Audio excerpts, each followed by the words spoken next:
지중해 동편에 위치하고 있는 갈멜산에서 동남쪽으로 약 25km 떨어진 지점에 북왕국 이스라엘 땅에 수넴이라고 하는 작은 마을이 있습니다. 당시 사회는 악한 아합 왕의 죽음과 그 후유증으로 인하여서 온 나라가 어지러웠습니다. 또 종교적으로는 엘리야의 뒤를 이어서 그의 제자 엘리사가 북왕국에서 신앙운동을 벌이고 있을 때였습니다. 엘리사는 갈멜산을 중심으로 하여서 이스라엘 전역을 순회를 하면서 선지자 사역을 감당을 했습니다. 오늘 본문의 배경이 되고 있는 수넴은 저 갈멜산에서 이스라엘 전역으로 향하고 있는 그 교통의 요지에 위치하고 있습니다. 그런데 오늘 성경에 수넴 마을에 이름이 기록되지 않는 한 여자가 있었습니다. 엘리사는 그 귀부인의 따뜻한 환대를 받으면서 환란기에 선지자 활동을 감당하게 됩니다. 오늘 8절에 보면은 하루는 엘리사가 수넴에 이르렀더니 거기 한 귀한 여인이 저를 간권하여 음식을 먹게 한 고로. 오늘 본문의 사건을 문을 이렇게 열고 있습니다. 성경은 그를 귀한 여인이다 라고 합니다. 여러분, 귀한 여인이라고 하는 말이 무슨 말입니까? 얼굴이 예쁘다 그런 말일까요? 히브리 말에 귀하다라는 말은 까돌이라고 하는 말인데 사전적인 의미에서는 크게 세 가지 정도로 번역을 할 수 있고 또 그렇게 해석할 수 있습니다. 귀하다라고 하는 이 말을 다양하게 내포하고 있기 때문에 오늘 성경을 기록한 사람은 귀한 여자다, 까돌이라고 표현을 합니다. 그러면은 귀하다고 하는 이 말은 첫째는 부유하다고 하는 말로 번역할 수 있습니다. 즉 부자였다는 말입니다. 그가 부자가 된 것이 조상으로부터 유산을 받아서 그렇게 되었는지 아니면은 남편의 사업 성공으로 인해서 그렇게 되었는지 우리가 자세히 알 길은 없지만은 그러나 그의 현재 신분은 모습은 부자였습니다. 또 까돌이라고 하는 말은 유력하다고 하는 말로 번역할 수 있습니다. 이것은 이스라엘과 수넴에서 이 여자가 상당한 영향력을 가지고 있는 여인이었다는 말입니다. 우리 열왕기하 8장에 보면은 이 여자의 가정에 큰 어려움을 만나게 되었을 때 자기가 왕을 만나러 갑니다. 임금을 직접 만나며 대면을 합니다. 이런 것을 볼 때에 이 수넴의 여자는 당시에 상당한 영향력을 가지고 있는 여인이었으면 틀림이 없습니다. 어떤 평민들이, 서민들이 어떻게 임금을 만날 수 있습니까? 그리고 또 당시의 고대 사회에서 말입니다. 임금을 만나는 것은 아무에게나 허락되지 않은데 오늘 수넴 여인은 유력했다. 임금을 만날 정도였다 라고 표현합니다. 그리고 또 이 까돌이라고 하는 말은 고상하고 품위가 있다라는 말로 번역을 할 수 있습니다. 이것은 이 여자의 품성과 삶이 지조가 있고 고상한 여인이었음을 알려주고 있는 말입니다. 이처럼 수넴 여인은 부유했습니다. 유력한 여인이었습니다. 그리고 품위가 있는 여자였습니다. 그러나 그는 자신이 받은 복을 자기만을 위해서 살지 아니하고 의미 있고 목적이 있는 시대적인 삶을 살아가게 되는 것입니다. 그러면 그 믿음과 삶이, 수넴 여인의 믿음과 삶이 어떠했을까? 그의 믿음과 삶이 어떠했길래 오늘 성경에 그를 이렇게 여러 차례에 걸쳐서 소개를 하고 있는가? 4장 전체가 바로 이 여인에 대한 이야기고 또 8장에 가면은 또 이 여자에 대한 이야기가 또 나오고 있습니다. 그리고 히브리서에 가도 이 여자의 이야기가 또 나오고 있습니다. 이 여인의 믿음과 삶이 어떠했는가? 이 시간 수넴 여인이라고 하는 제목으로 하나님의 말씀 받기 원합니다. 첫째로 수넴 여인은 선한 일에 열심하는 여자였습니다. 본문 8절에 보면은 하루는 엘리사가 수넴에 이르렀더니 거기 한 귀한 여인이 저를 간권하여 음식을 먹게 한 고로 엘리사가 그곳을 지날 때마다 음식을 먹으러 그리로 들어갔더라 라고 합니다. 여기 한 귀한 여인이 저를 간권했다. 또 엘리사가 그곳을 지날 때마다 그 집에 들어갔더라 라고 합니다. 이것은 선지자의 사역의 길에 지친 나그네 엘리사를 위로하고 있는 수넴 여인의 그 모습을 봅니다. 선자를 자기 집에 초대하여서 위로하고 호의를 베푸는 것은 이 여자의 부의 과시가 아니었습니다. 자기보다 못한 자에게 동정을 하는 그런 값싼 동정도 아니었습니다. 그의 봉사는 순수했습니다. 그것은 자신이 받은 축복을 선용하고자 하는 선한 열심에서 나온 것이었기 때문에 그를 강권했다. 또 엘리사는 그곳을 지날 때마다 그 집에 들어가서 그의 사랑을 받았다라고 합니다. 엘리사 당시는 참된 여호와 신앙의 동력자를 찾기 어려운 때였습니다. 아합왕과 왕후 이세벨이 죽었지만 사회는 여전히 거짓 선지자들이 득세를 하였고 저들의 영향력이 지배를 하고 있었습니다. 또한 이스라엘의 열악한 경제 상황으로 당시에 굶주린 이들이 많이 있었습니다. 이런 때에 선한 일에 열심하는 부유한 사람이 있다. 이것은 얼마나 그 시대를 따뜻하게 만들고 그 시대의 등불이 되고 소금과 같은 그런 삶을 살아가고 있는 여인의 모습입니까? 이런 선한 열심을 가진 수넴 여인이 엘리사를 자기 집으로 영접을 하여 호의를 베풀었다. 그리고 음식을 제공을 했다. 이 일로 인하여서 엘리사는 그곳을 지나갈 때마다 그의 사랑을 기꺼이 받아들였다. 성경은 그렇게 기록합니다. 수넴 여인의 선한 열심이 얼마나 간절했던지 엘리사를 만났을 때 그를 간권하여서 음식을 먹게 하였다. 무슨 선을 베푸는데 간청을 합니까? 나의 이 선행을 받아달라고 어떻게 빌고 있습니까? 받아야 될 사람이 빌어야 되고 받아야 될 사람이 간청을 해야 되는데 오늘 성경에 나오는 수넴 여인은 엘리사를 향하여서 제발 나의 호의를 받아주십시오. 간권했다. 선한 일에 목말랐다. 라는 말입니다. 여기 간권했다 이 말은 강력한 자기 의지를 표현하고 있습니다. 제발 나의 사랑을 받아달라고 하는 겁니다. 이러한 사건은 신약 성경에도 나타나고 있습니다. 바울이 저 마케도냐 유럽 전도가 처음 시작이 되었을 때에 빌립보라고 하는 첫 번째 성에 그가 들어갔습니다. 빌립보라고 하는 도시에는 회당이 없었습니다. 말하자면 유대인들이 많이 없었다는 말입니다. 유대인 10명만 모이면 회당을 건축하려거든요. 빌립보에는 유대인이 많이 없었습니다. 그래서 바울은 안식일이 되었는데 기도할 장소를 얻지 못합니다. 그래서 강가에 나가서 기도할까. 그래서 강가에 갔는데 거기에 몇몇 모인 여자들이 있었습니다. 바울이 거기에서 전도했습니다. 복음을 전했습니다. 그때 하나님께서 루디아의 마음을 열었다라고 합니다. 그때 이 루디아가 하는 말, 만일 나로 주 믿는 자로 알거든 내 집에 들어와 유하라. 그리고 강권하여 있게 하니라. 제발 우리 집에 머물면서 빌립보 전도를 해 주십시오. 루디아가 그렇게 이야기를 합니다. 다시 본문으로 돌아옵니다. 수넴 여인은 만일 이 동네에서 나를 여호와 신앙하는 자로 알거든 내 집에 들어오십시오. 나의 호의를 받아주십시오. 이런 수넴 여인의 간절한 모습입니다. 나의 초대에 응해달라고 하는, 나의 호의를 받아달라고 하는 선행에 목말라 하고 있는 여인의 모습입니다.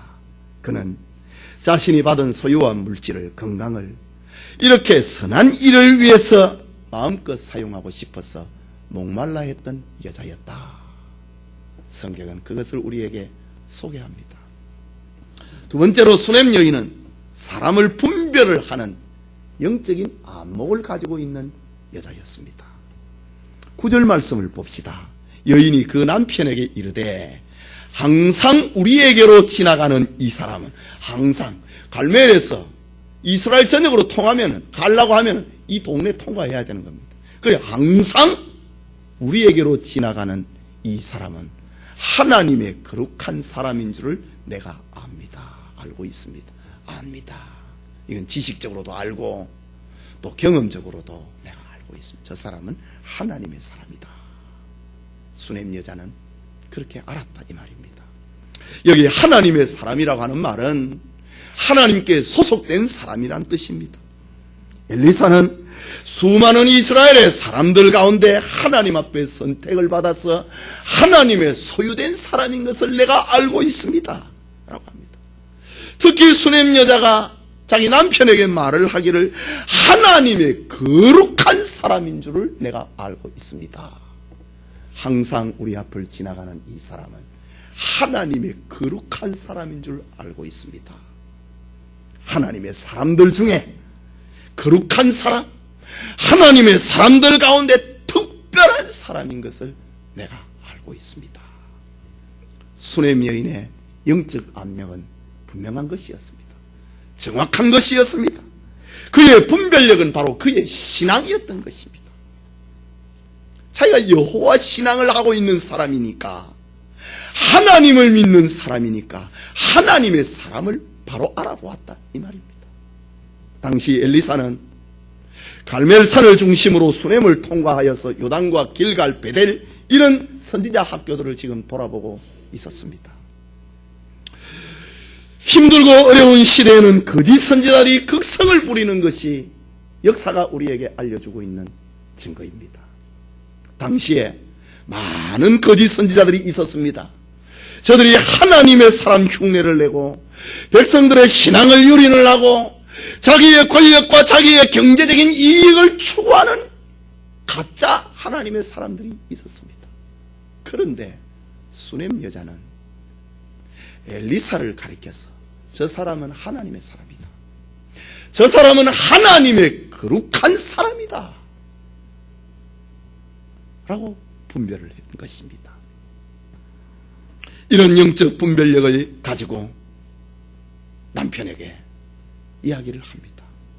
성경은 그리스도인들의 기독 신자들의 하나님의 백성들의 가장 기본적인 것이 영적인 분별력이라고 구약과 신약에서 그렇게 강조하고 있습니다.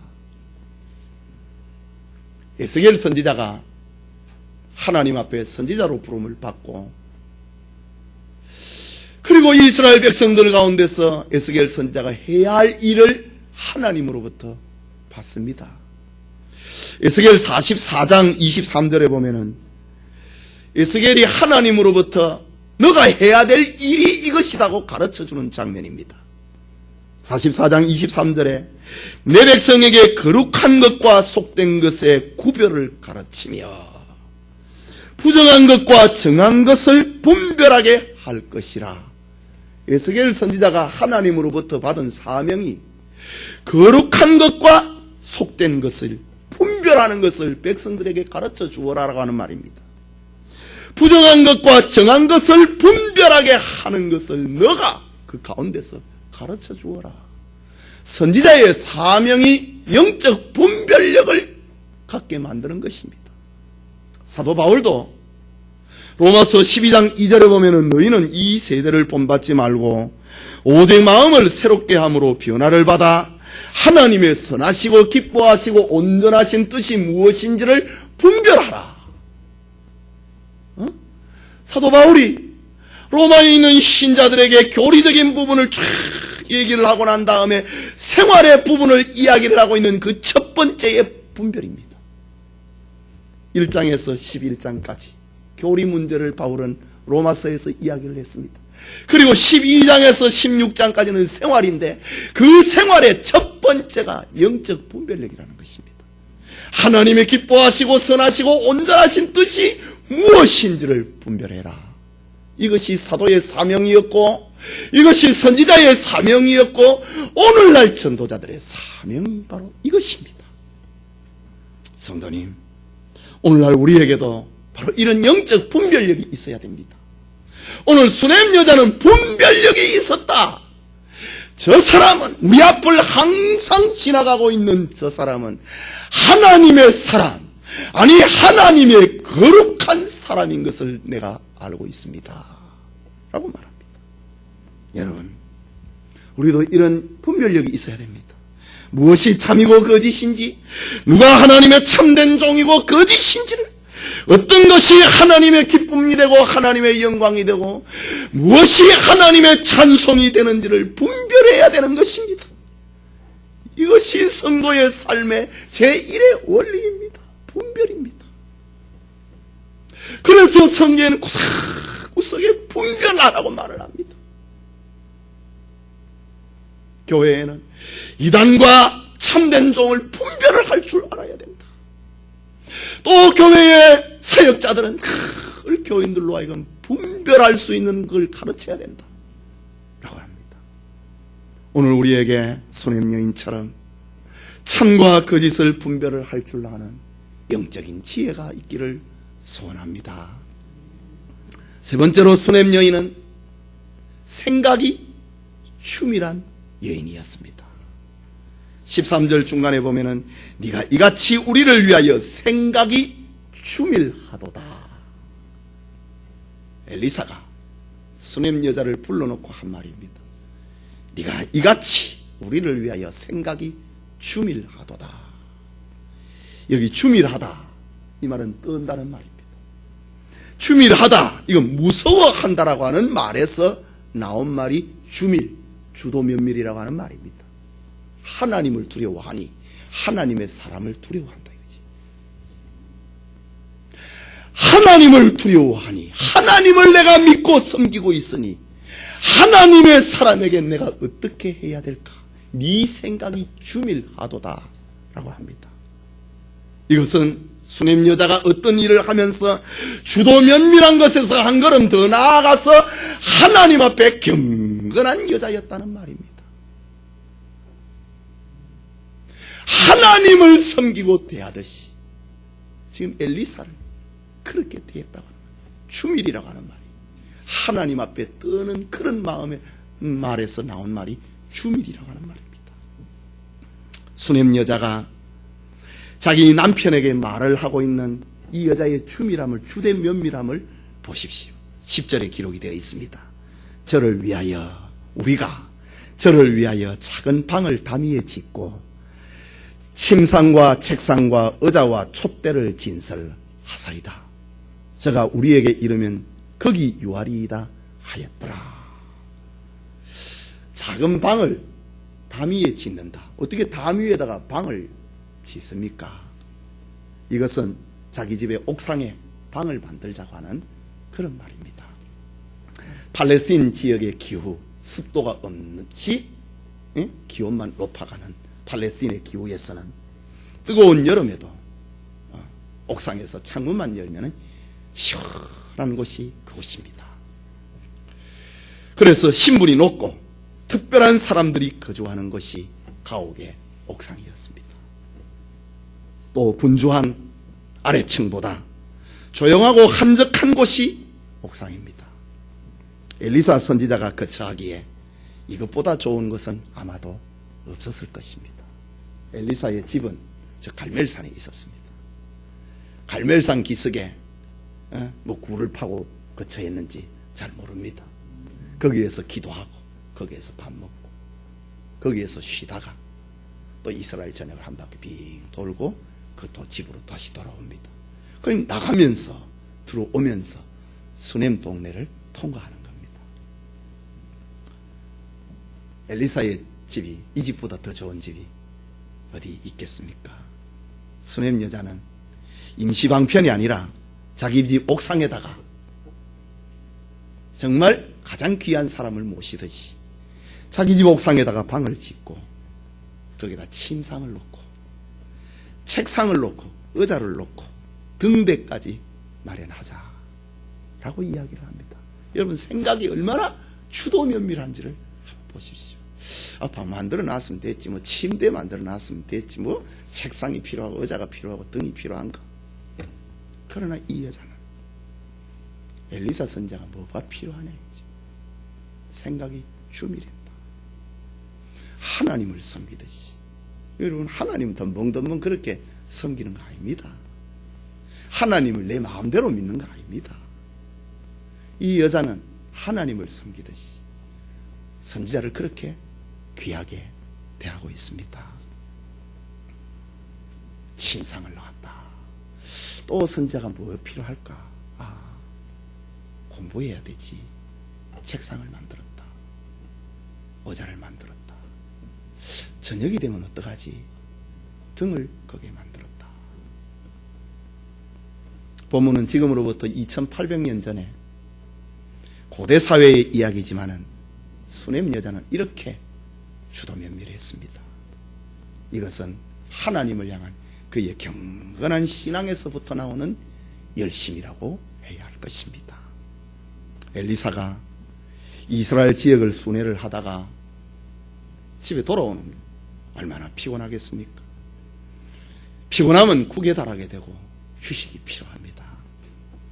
뿐만 아니라 선지자에게는 율법을 연구를 하고 기도하고 묵상은 필수적인 것입니다. 하나님을 경외하는 수넴 여자는 이렇게 선지자의 필요를 공급을 하고 그것을 채우고 있는 장면을 봅니다. 성도님, 위대한 선지자 엘리사의 배후에 이렇게 수넴 여자의 경건한 헌신이 있었다는 사실을 기억해야 됩니다. 이런 사람이 있었기에 하나님의 구속운동은 그 명맥을 이어가게 된 것입니다. 전도자 바울의 뒤에 바울을 위해서 목이라도 내놓았던 브리스가와 아굴라 부부, 그리고 빌립보의 자주장사 루디아, 많은 수고를 하였던 마리아, 그리고 바울의 보호자가 되어주었던 자매 베베, 이런 사람들이 있었기 때문에 바울을 바울되게 만들었던 것입니다. 엘리사는 이런 수넴 여인의 헌신으로 인하여서 어두운 시대에 주님의 빛을 더욱 밝게 비칠 수 있었던 것입니다. 예배드리는 성도들에게 하나님을 향한 경건함이 주도면밀한 삶으로 나타날 수 있기를 소원합니다. 네 번째로 수넴 여자는 받은 은혜에 감사하는 여인이었습니다. 우리 다시 13절 말씀인데 같이 한번 읽겠습니다. 엘리사가 자기 사환에게 이르되 너는 저에게 이르라. 네가 이같이 우리를 위하여 생각이 주밀하도다. 내가 너를 위하여 어떻게 하랴? 왕에게나 군대 장관에게 무슨 구할 것이 있느냐? 여인이 가로되 나는 내 백성 중에 거하나이다 하니라. 엘리사가 수넴 여인의 사랑과 호의를 받던 어느 날 여인이 만들어 놓은 그 옥상 방에서 수넴 여자를 부릅니다. 너가 무슨 원하는 것이 있느냐? 너가 무엇을 원하기에 나에게 이렇게 나를 이렇게 선대하느냐? 나는 왕을 만나고 또 나는 군대 장관을 내가 자주 만난다. 그리고 저들은 내가 부탁하는 것은 다 들어주는 사람들이다. 혹시 너 왕에게 부탁할 거 있느냐? 아니면 뭐 군대 장관에게 부탁할 것이 있느냐? 그렇게 물을 때에 이 여자가 대답을 하기를 나는 내 백성 중에 거하나이다. 나는 내 백성 가운데 평안히 잘 살고 있습니다. 아마 싱긋이 웃으면서 엘리사에게 이런 대답을 하지 않았겠나 생각이 됩니다. 이 말은 나는 지금 받은 은혜에 감사하고 있다는 그런 말입니다. 그리고 내가 지금 엘리사 선지자에게 선대를 베푼 것은 무슨 칭찬을 받기 위함도 아니고 무슨 결과를 기다리고 한 것도 아닙니다. 나의 이것은 순수한 그대로입니다. 엘리사 선자여, 저의 선대를 부담스러워 하시지 말고 그냥 받으시면 됩니다. 이렇게 이야기하고 있는 말이 나는 내 백성 가운데 거하나이다. 나는 뭐 특별히 필요한 거 없습니다. 무엇을 원해가지고 내가 이래 선대를 베푼 거 아닙니다. 라고 이야기를 합니다. 여러분, 현실에 만족을 하지 못할 때에 원망과 불평이 나오고 더 가고 싶은 욕심이 작동을 하게 됩니다. 현실에 만족을 하지 못할 때에 죄를 낳게 되고 하는 것입니다. 마치 이스라엘의 아합 왕이 이스라엘 나라의 왕입니다. 얼마나 왕에게 소유가 많습니까? 그 많은 소유에 만족을 하지 못하고 한 농부 나봇의 포도원을 갖고 싶어서 음모를 꾸미고 그를 죽이고 그것을 자기 것으로 만들어내고 결국 이것이 자기와 자기 가족이 망하는 그런 길을 만들어냈던 것처럼 현실에 만족을 하지 못할 때에 이런 일이 일어납니다. 받은 은혜에 감사하는 신앙, 그것은 원망의 말을 필요치 않습니다. 수냄 여인은 자신이 가지고 있는 지위를 드러내려고 선을 베푼 거 아니었습니다. 자기의 봉사, 자기의 헌신을 사람들이 알아달라고 한 것이 아니었습니다. 그는 하나님이 주신 건강과 물질과 가정을 가지고 하나님의 나라를 위해서 정말 말없이 순수하게 사용하고자 했던 것입니다. 그것이 나는 내 백성 중에 그 하나이다. 나는 무슨 무엇을 얻기 위해서 무엇을 보이기 위해서 한 거 아니라고 하는 그런 말입니다. 이것이 수냄 여인의 신앙 고백입니다.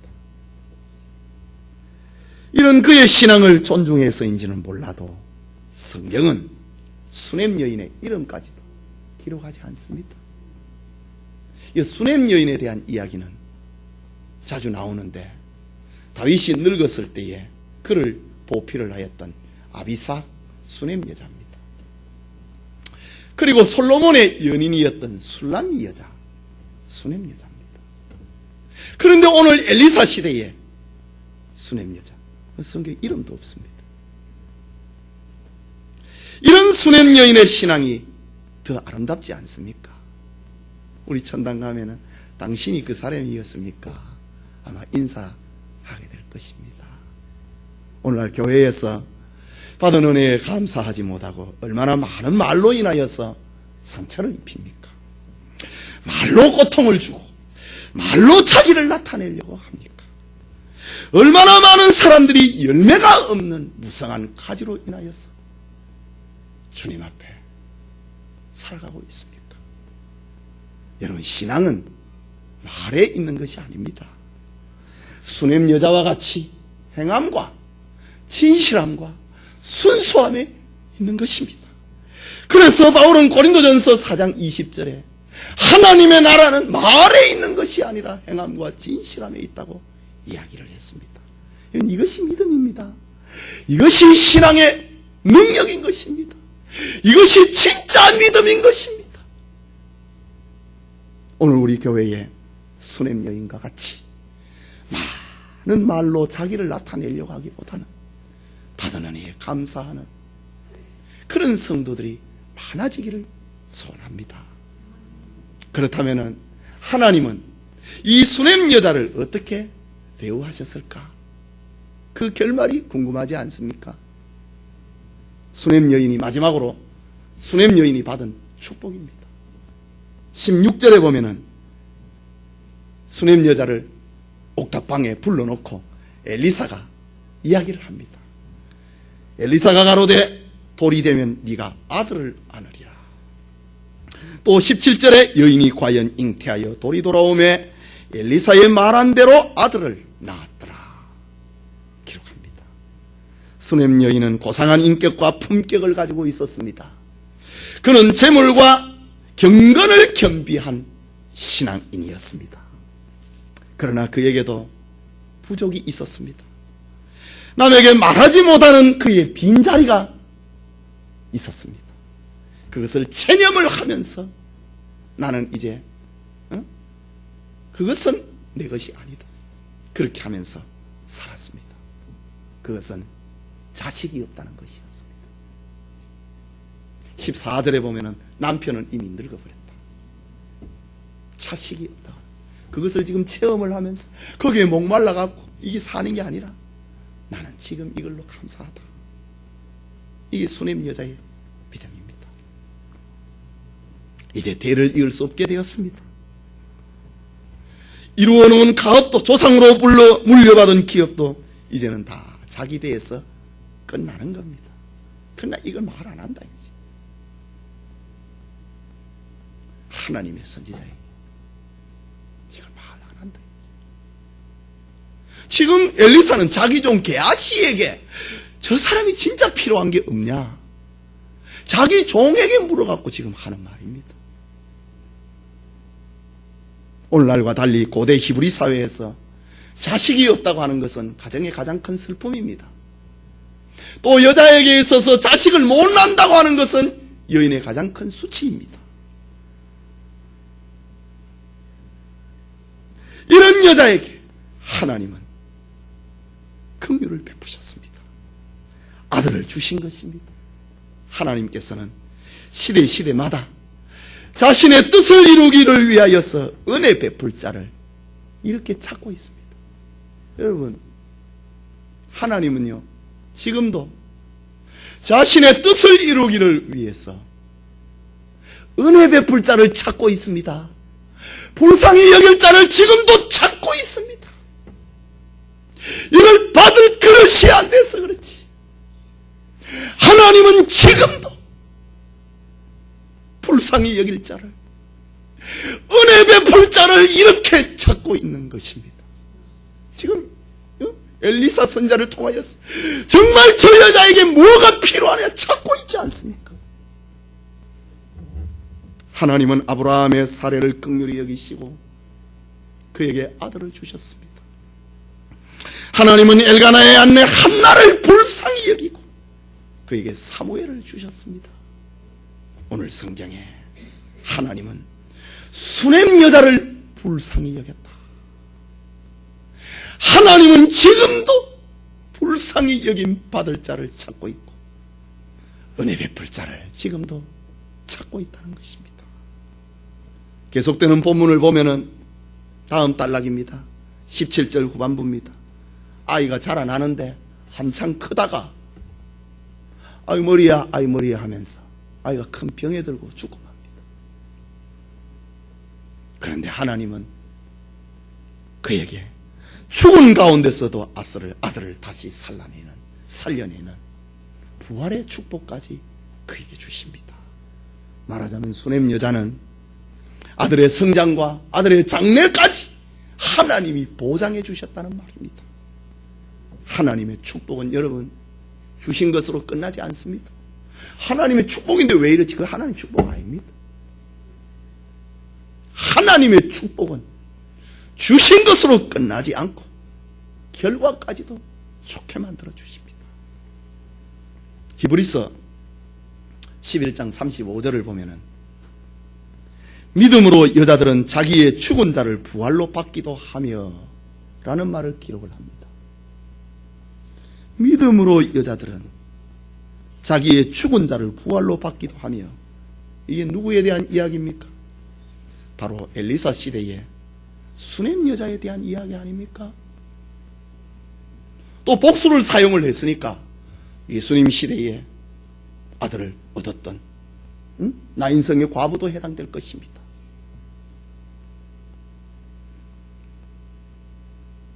히브리서를 기록을 하고 있는 사도는 초대교회 성도들이 본받아야 될 신앙의 본으로 쭉 이야기를 하면서 수냄 여인의 믿음을 본받아야 된다, 수냄 여인의 삶을 본받아야 된다. 그래서 이 여자에 대한 이야기를 히브리서 저자는 소개하고 있는 것입니다. 성도 여러분, 오늘 본문은 지금으로부터 2800년 전에 엘리사의 선지 사역에 헌신적인 삶을 살았던 한 여자에 대한 이야기입니다. 그는 선한 일에 열심하는 여인이었습니다. 사람을 분별하는 영적 안목을 가지고 있는 여인이었습니다. 생각이 주밀한 경건한 여자였습니다. 많은 말을 하기보다 받은 은혜에 감사하는 여인이었습니다. 하나님은 이런 수냄 여인에게 복에 복을 더하셨다라는 이야기입니다. 성경은 살아서 오늘 우리에게 우리의 가슴을 지금 녹화하고 있습니다. 하나님은 오늘날 수냄 여인과 같이 주님의 복음에 헌신할 사람을 찾고 있습니다. 주님께서는 지금도 긍휼을 베풀 자를, 은혜 베풀 자를 찾고 있습니다. 그리고 그들의 축복스러운 미래를 약속을 합니다. 마태복음 10장 40절에서 42절에 너희를 영접하는 자는 나를 영접하는 것이요 나를 영접하는 자는 나 보내신 이를 영접하는 것이라. 선지자의 이름으로 선지자를 영접하는 자는 선지자의 상을 받을 것이요 의인의 이름으로 의인을 영접하는 자는 의인의 상을 받을 것이요 또 누구든지 제자의 이름으로 이 소자 중 하나에게 냉수 한 그릇이라도 주는 자는 내가 진실로 너희에게 이르노니 그 사람이 결단코 상을 잃지 아니하리라 라고 말합니다. 성도님, 우리 모두는 다 믿음으로 구원받았습니다. 하지만 축복은 하나님과 연합된 선행, 믿음이 폭발하는 그 삶을 통하여서, 헌신과 감사의 삶을 통하여서 우리는 복을 받습니다. 우리와 우리의 가정의 믿음이 하나님의 나라를 위하여서 선한 일에 열심하고 영적인 분별력을 가지고 주도 면밀한 경건성을 가지고 받은 은혜에 감사하는 삶으로 우리의 믿음이 그렇게 나타날 수 있기를 바랍니다. 오늘 여러분이 주님의 교회에서 수냄 여자같이 믿음으로 주님의 복음 사역을 위해 쓰임을 받고 주님의 축복을 체험을 하는 모든 성도들 되시기를 축원합니다.